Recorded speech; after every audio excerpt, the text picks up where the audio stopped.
नमस्कार आदाब दोस्तों। लोकसभा चुनाव 2024 से पहले बीजेपी को एक और राज्य में बड़ा झटका लगता हुआ दिखाई दे रहा है।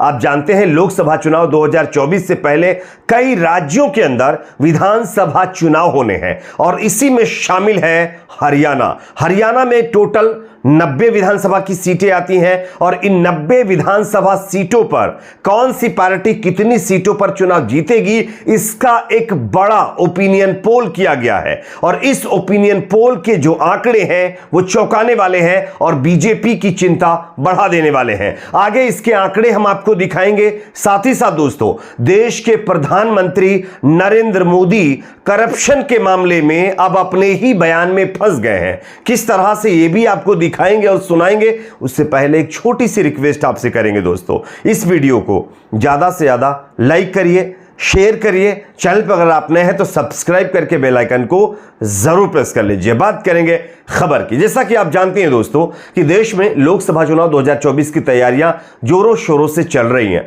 तैयारी से पहले कई राज्यों की सरकारों को गिराने का भी प्रयास किया जा रहा है। ऑपरेशन लोटस फिर एक बार एक्टिव कर दिया गया है, जैसे कि बिहार, उसके बाद आपका राजस्थान, उसके बाद जो है महाराष्ट्र में तो ऑपरेशन लोटस कुछ हद तक सक्सेस भी हो चुका है। लेकिन दोस्तों, इस बीच हरियाणा की 90 विधानसभा सीटों का एक बड़ा ओपिनियन पोल किया गया है जिसके आंकड़े चौंकाने वाले सामने आए हैं। हम ओपिनियन पोल के आंकड़े आपको बताते हैं। ये स्मॉल बॉक्स इंडिया नाम के एक एजेंसी की तरफ से ये जो है सर्वे किया गया है। इस सर्वे में कौन सी पार्टी कितनी सीटें पा रही, इसके आंकड़े हम आगे आपको बताएंगे। उससे पहले किस पार्टी के खाते में कितने % वोट जा सकता है, इसके आंकड़े हम आपको दिखाते हैं। यहां पर आप देख सकते हैं स्मॉल बॉक्स इंडिया का survey vote share of Haryana opinion polls. इसमें कांग्रेस पार्टी सबसे ज्यादा वोट गेन करती हुई दिखाई दे रही है। 39% जो वोट हैं वो कांग्रेस पार्टी के खाते में जा सकते हैं।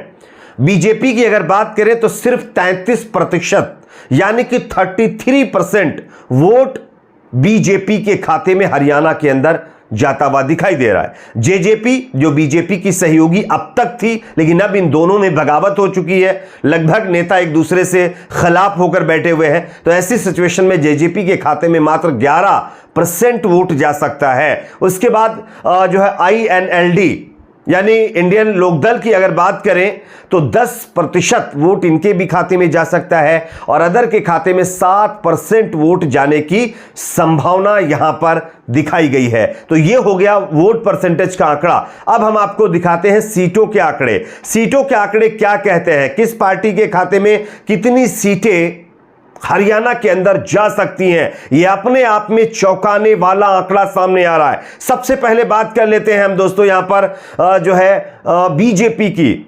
बीजेपी को मात्र 28 सीटें मिलने की संभावना है हरियाणा के अंदर, यानी पिछली बार से इस बार जो है हरियाणा के अंदर बीजेपी की सीटें कम हो सकती हैं। हालांकि चुनाव अभी टाइम है होने के लिए, लोकसभा चुनाव 2024 के बाद ये चुनाव होना है, लेकिन जो सर्वे है वो ये बता रहा है कि हरियाणा में बीजेपी की जो पकड़ है वो धीरे धीरे कमजोर होती जा रही है। उसी के साथ साथ कांग्रेस पार्टी की अगर हम बात करें तो कांग्रेस पार्टी अपने बलबूते फुल मेजॉरिटी के साथ सत्ता में वापसी कर सकती है। कांग्रेस के खाते में 51 सीटें जाने की संभावना है। 51 सीट्स कांग्रेस पार्टी जीत सकती है।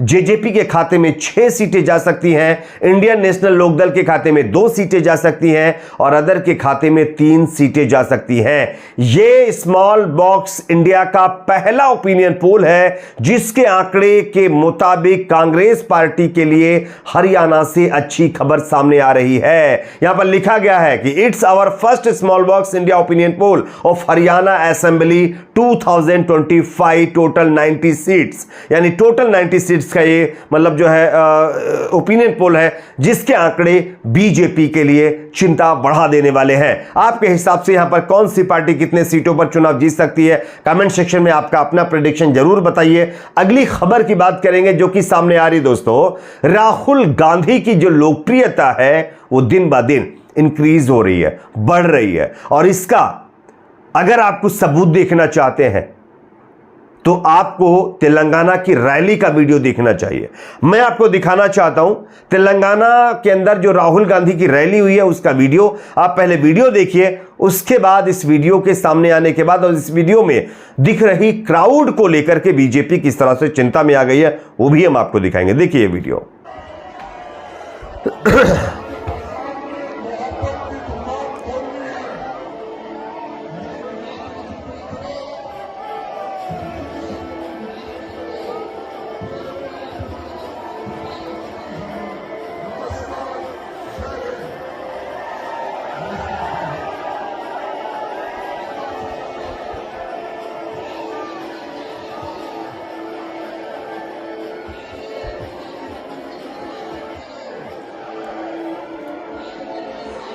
तो जैसा कि दोस्तों आप लोगों ने ये वीडियो देख लिया है, ये वीडियो तेलंगाना के अंदर अभी कल के दिन ही राहुल गांधी की एक रैली हुई है, एक सभा हुई है, उसका ये वीडियो है। आप देख सकते हैं कि वीडियो में किस तरह से लाखों की तादाद में, कई लाख लोगों का जो जमावड़ा है देखने को मिला है। और इस वीडियो के सामने आने के बाद खबर यह है कि बीजेपी के अंदर खलबली मची हुई है। यहां तक कि जो तेलंगाना की सरकार के मतलब जो है सत्ता में बैठे हुए लोग हैं उनकी भी नींद उड़ गई है। और इसी का नतीजा है कि आप देख सकते हैं कि हरियाणा हो, चाहे हिमाचल प्रदेश हो, चाहे कर्नाटक हो, तमाम राज्य बीजेपी के हाथों से छिनते हुए दिखाई दे रहे हैं। अगली जो अपडेट है ये प्रधानमंत्री नरेंद्र मोदी को लेकर के है। देश के प्रधानमंत्री नरेंद्र मोदी भ्रष्टाचारियों के खिलाफ एक ऑपरेशन चलाकर बैठे हुए हैं। उनका कहना है कि हमारे रहते हुए भ्रष्टाचारियों के खिलाफ कार्रवाई की गारंटी है। पहले मैं उनका बयान सुनाता हूं, सुनिए। उसके बाद किस तरह से इस बयान के बाद पीएम मोदी खुद घिर गए हैं वो भी आपको बताते हैं। सुनिए पीएम मोदी का बयान। विपक्षी दल किस चीज की गारंटी है? ये दल गारंटी है भ्रष्टाचार की। अगर मैं एनसीपी की बात करूं तो एनसीपी पर भी करीब 70,000 करोड़ रुपए के घोटालों का आरोप है। महाराष्ट्र स्टेट कोऑपरेटिव बैंक घोटाला, महाराष्ट्र सिंचाई घोटाला, अवैध खनन घोटाला, इनकी लिस्ट भी बहुत लंबी है। इन पार्टियों के घोटालों का मीटर कभी डाउन ही नहीं होता। तो जैसा कि दोस्तों आप लोगों ने ये वीडियो देख लिया, ये हमारे देश के प्रधानमंत्री नरेंद्र मोदी जी का वीडियो है जो कह रहे हैं कि एनसीपी के जो नेता हैं, कई नेताओं के ऊपर जिन घोटालों के उन्होंने नाम लिए हैं, वो घोटाले वाले नेता आज बीजेपी के अंदर उनकी सरकार में शामिल हो गए हैं। अब इस वीडियो को लोग ट्वीट करके सवाल खड़े कर रहे हैं कि पीएम मोदी जी एक दिन पहले, 2 दिन पहले तो ये कह रहे थे कि इन एनसीपी नेताओं के ऊपर एक बहुत बड़ी फहरिस्त है, कई करोड़ रुपए के घोटाले की जांच इनके खिलाफ चल रही है और इनके खिलाफ जांच की गारंटी भी है। लेकिन अब क्या? अब तो पीएम मोदी की पार्टी के नेता खुद एनसीपी की गोद में जाकर बैठ गए। एनसीपी वालों को उन्होंने अपनी गोद में बिठा लिया है। अब क्या मोदी जी या बीजेपी वालों की जो वॉशिंग मशीन है उसमें ये नेता धुलकर निकल गए हैं? ये सवाल किए जा रहे हैं। अब भ्रष्टाचार नजर नहीं आ रहा है। जिन नेताओं के ऊपर घोटाले हैं उन्होंने ही बगावत की है एनसीपी से महाराष्ट्र के अंदर, और उस सभी के सभी जो बीजेपी शिंदे की सरकार चल रही है उसको अपना सपोर्ट दे रहे हैं, उनके साथ जाकर के बैठ गए हैं। तो क्या मोदी जी भ्रष्टाचारियों को अब उससे बुराज नहीं कर रहे हैं? वो अब भ्रष्टाचारियों को अपनी पार्टी में ला रहे हैं, अपनी सरकार में शामिल कर रहे हैं, तो अब उनको बुरा नहीं लग रहा है, अब उनके अंदर घोटाले वाली चीजें नहीं नजर आ रही है। ये लगातार लोग सवाल कर रहे हैं और ये भी कह रहे हैं कि करनी और कथनी में फर्क होता है। आपके अपने इस पर क्या राय जरूर बताएं। वीडियो को लाइक, शेयर, चैनल को सब्सक्राइब जरूर करें।